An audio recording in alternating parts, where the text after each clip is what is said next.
3. Assalamualaikum warahmatullahi wabarakatuh. Kami dari kelompok 11. Saya Zubla Murkutul Faikoh dan rekan saya Rifani Fistunarawalia. Di sini kita akan mempresentasikan tentang gerakan radikal. Oke, di sini saya akan menjelaskan tentang latar belakangnya, yaitu proses pembentukan bangsa Indonesia ini tidak secara kebetulan, yaitu secara ideologi masyarakat yang dicita-citakan yang kita sebut dengan Bhinneka Tunggal Ika. Berbeda-beda tetapi tetap satu jua. Semboyan ini sudah ada sejak pada masa Rajapahit, yaitu dari Empu Tantular, yang dimana ia menggambarkan berkembangnya agama-agama, peserta agama dan kepercayaan yang berbeda-beda. Tetapi berjalannya waktu, masyarakat memiliki hakikat yang satu, yaitu menyembah Tuhan Sang Pencipta. Bagi gerakan Islam radikal, kesamaan-kesamaan itu bukan alat untuk pemersatu, karena menurut keyakinan mereka, yang menjadi alat pemersatu itu adalah dasar keyakinan dan keimanan. Untuk rumusan masalahnya, yaitu yang pertama, apa yang dimaksud dengan gerakan radikal Islam. Yang kedua, bagaimana sejarah singkat radikalisme Islam. Yang ketiga, apa faktor kemunculan gerakan radikal Islam di Indonesia. Yang keempat, apa dampak positif dari gerakan radikal Islam. Tujuannya yaitu yang pertama, untuk mengetahui apa yang dimaksud radikal Islam. Yang kedua, untuk mengetahui sejarah singkat radikalisme Islam.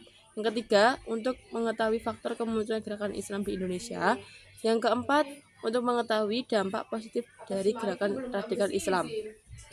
Yang pertama, saya akan menjelaskan tentang pengertian radikal Islam.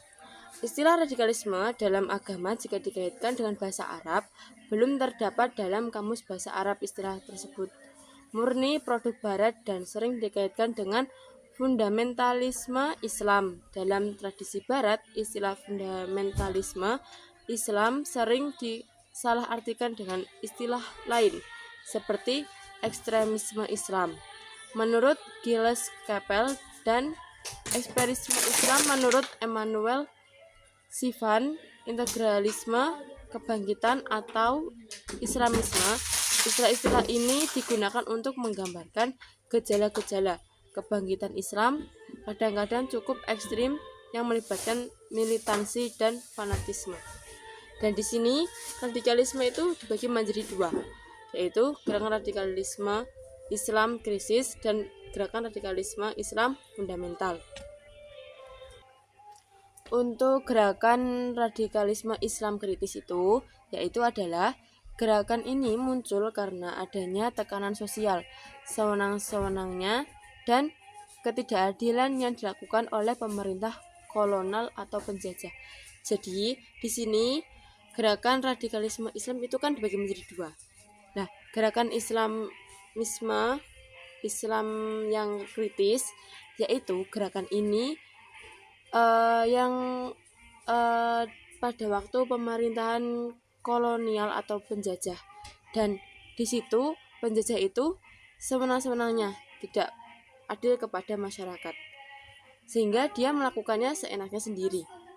Dan yang kedua yaitu gerakan radikalisme Islam fundamentalis, yaitu proses gerakan ini sama dengan gerakan pertama, hanya arah, misi, dan pendekatannya yang berbeda dengan gerakan radikalisme Islam kritis.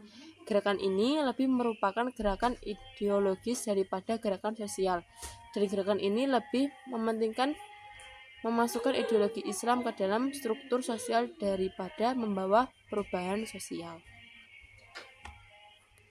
Dua, yaitu menjelaskan tentang sejarah singkat radikalisme Islam.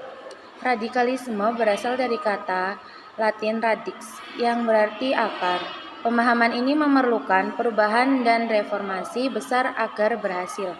Dalam perspektif ilmu sosial, radikalisme erat kaitannya dengan sikap yang menginginkan perubahan tersebut terhadap status quo. Radikalisme merupakan respons terhadap keadaan saat ini. Reaksi tersebut berupa evaluasi, penolakan, atau bahkan penolakan. Permasalahan yang muncul dalam penolakan dapat berupa ketidakrelevanan gagasan, institusi, atau nilai-nilai yang dapat bertanggung jawab atas berlanjutnya keadaan penolakan tersebut. Moments later. Eternity later. Penjelasan yang ketiga yaitu tentang faktor kemunculan gerakan radikalisme Islam di Indonesia, yaitu faktornya dari internal dan eksternal. Untuk yang pertama yaitu faktor internal umat Islam itu sendiri, yaitu faktor ini didasarkan pada keadaan internal umat Islam itu sendiri dan terdapat penyimpangan norma agama. Itu kehidupan sekuler menyerbu kehidupan orang Islam memiliki segala konotasinya. Dan diantaranya terpacu untuk melakukan gerakan kembali pada otentisitas dasar Islam. Yang kedua itu faktor eksternal dari luar umat Islam, yaitu seperti peristiwa gerakan Warsidi, Salman Hafiz, dan Imron atau disebut Komando Jihad telah membangkitkan radikalisme Islam di Indonesia.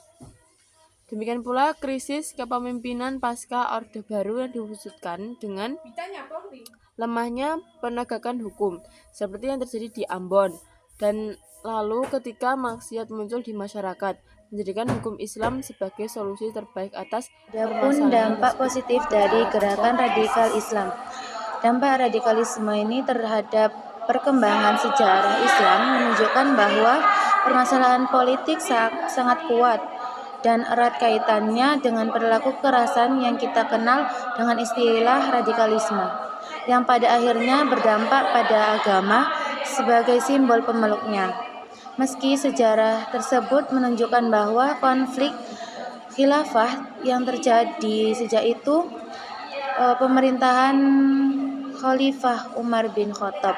Namun sejarah itu tidak dapat memungkiri bahwa perang Siffin pada masa Khalifah Ali bin Abi Thalib merupakan pemicu pertama terjadinya radikalisme parah yang sistematis dan terorganisir. Yaitu istilah radikalisme dalam agama jika dikaitkan dengan bahasa Arab itu belum ada dalam kamus bahasa Arab, tetapi itu sudah termasuk produk murni dari Barat dan sering dikaitkan dengan fundamentalisme Islam. Ada dua jenis gerakan radikal Islam. Salah satunya adalah gerakan radikal kritis dan gerakan radikal Islam fundamentalis.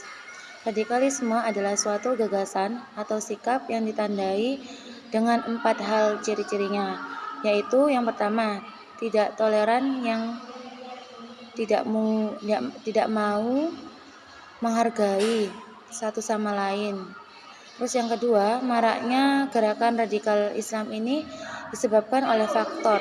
Yang pertama itu faktor internal. Faktor internal ini umat Islam dengan maunya sendiri, dan yang kedua itu dengan eksternal. Eksternal itu dari luar umat Islam itu sendiri, baik yang disebabkan oleh rezim atau berkuasa maupun hegemoni Barat.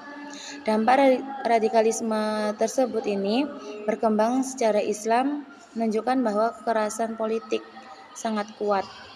Sejarah Islam ini menunjukkan bahwa permasalahan politik itu perilaku kekerasan yang kita kenal dengan istilah radikalisme, yang pada akhirnya berdampak pada agama sebagai simbol pemeluknya.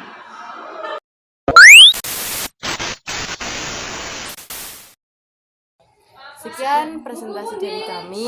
Kurang lebihnya mohon dimaafkan. Wassalamualaikum warahmatullahi wabarakatuh.